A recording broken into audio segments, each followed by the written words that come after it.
Salut les hypnonautes, comment ça va aujourd'hui? Écoutez, j'espère que vous allez bien. Alors je fais cette vidéo un peu rapidement. Regardez, j'étais au cabinet en train de tourner les prochaines vidéos pour les mois qui vont arriver. Et pendant que je faisais, excusez-moi, pendant que je faisais cette vidéo, j'ai eu une réflexion qui m'est venue en tête, mais genre comme une sorte d'insight quoi finalement. Et c'est ça que je vais vous parler dans cette vidéo. Mais avant ça, pour ceux qui ne me connaissent pas, je suis Jordan Maisance, le créateur de la chaîne Libre Hypnose et praticien en hypnose sur Tremblay en France. Donc j'aide mes consultants à dépasser les barrières mentales qui les empêchent d'atteindre leur objectif en termes de mieux-être et bien sûr de développement personnel. Alors aujourd'hui, ce thème que je voulais aborder avec vous, ça ne sera pas très long, vous inquiétez pas, mais c'est quand même très important. C'est assez important pour que je décide de vous en parler dans une vidéo. Donc j'espère vraiment que vous allez comprendre les choses et puis commencer à mettre en place certains conseils que je vais donner.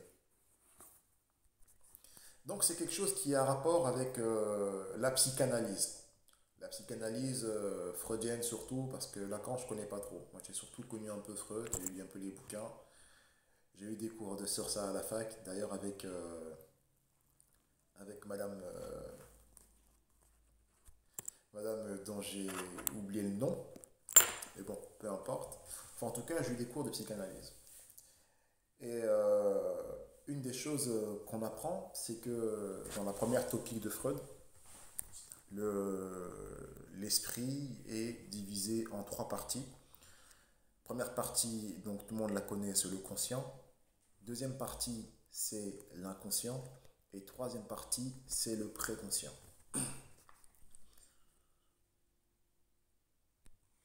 Ensuite, dans la deuxième topique, on change. Maintenant, ce n'est plus, enfin, c'est toujours existant bien sûr. Ça explique pas mal de choses, mais on va surtout parler de ça, de moi et de surmoi. Pourquoi je parle de ça? Ben, surtout par rapport à ce qu'on appelle le ça, qui est quelque chose, comment le définir? Qui est une instance en fait, qui est, qui va avoir tous nos désirs en fait. Le moi, le ça, c'est l'instance mentale qui va avoir tous nos désirs, même ceux-là qui sont les plus cachés. Le surmoi, c'est lui qui va avoir toutes nos interdictions, c'est-à-dire c'est interdit par exemple de prendre quelque chose qui ne t'appartient pas, même si tu le désires très fort, tu n'as pas le droit de le prendre. C'est intégré par la société et par l'éducation. Et le moi, c'est la résultante finalement, c'est le compromis entre ce que je veux fortement, et ce que je ne peux pas avoir. Donc je fais un compromis et ça donne le moi. Là où c'est intéressant quand on articule un peu ces deux topics, c'est que euh, toutes nos représentations refoulées, ils sont dans ce qu'on appelle en psychanalyse l'inconscient. Donc l'inconscient va avoir toutes nos représentations refoulées, toutes les choses qu'on veut avoir, par exemple tous les désirs qu'on veut avoir, tous les rêves qu'on veut vivre, on ne peut pas les vivre dans la réalité, donc on va les vivre à un niveau inconscient. Mais quand même, parfois, ces choses qu'on veut vont envoyer des pulsions vers le conscient, mais le conscient ne peut pas les vivre réellement. Donc, ces pulsions vont être dans ce qu'on appelle le préconscient. Et ça va donner lieu à ce qu'on appelle des lapsus, des actes manqués, etc. Et tout ce qu'explique Freud. Bon, je ne vais pas rentrer dans les grandes théories de la psychanalyse. Si vous voulez vraiment aller en fac ou alors acheter des bouquins. Là où je parle de ça, que c'est intéressant, c'est parce que il ne faut pas qu'on soit comme le ça. Donc le ça, il est géré par le principe du plaisir. C'est-à-dire que tout ce qu'on veut avoir, tout ce que veut avoir ce ça sera du plaisir. Seulement parfois, on veut avoir du plaisir, mais ce n'est pas parce qu'on veut avoir ce plaisir-là que c'est forcément bénéfique pour nous. Par exemple, si jamais je veux perdre du poids, il va falloir que je commence à manger différemment. Seulement, le ça, il va dire, mais non, mais mange n'importe comment, mange de la graisse, mange du sucre, mange du chocolat, c'est bon, ça fait plaisir. Et si j'écoute mon ça qui me dit de manger du chocolat parce que ça fait plaisir, ben, je ne vais jamais perdre du poids. D'accord?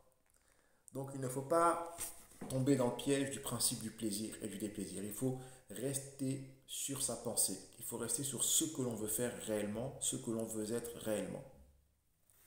Si on reste trop sur le principe du plaisir et du déplaisir, si on prend ça comme norme de toute chose, norme universelle de toute chose, on n'aura jamais fini de souffrir et on n'aura jamais fini euh, d'atteindre le but qu'on s'est fixé.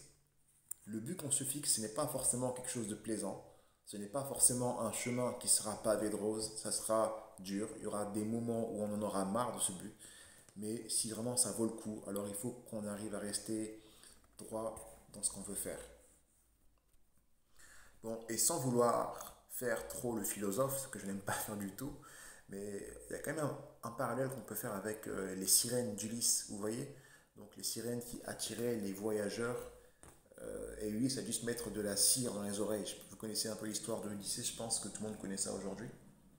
Pour ceux qui ne connaissent pas, donc Ulysse était parti brièvement en voyage en bateau et il fallait qu'il revienne sur son île à Ithaque, mais comme il a tué le cyclope, donc c'est le dieu Poséidon, qui l'a puni et qui lui a dit jamais tu ne retrouveras ton île. Bref, allez voir un peu l'histoire vous-même. Ceci dit, donc il y avait les sirènes qui étaient des créatures qui attiraient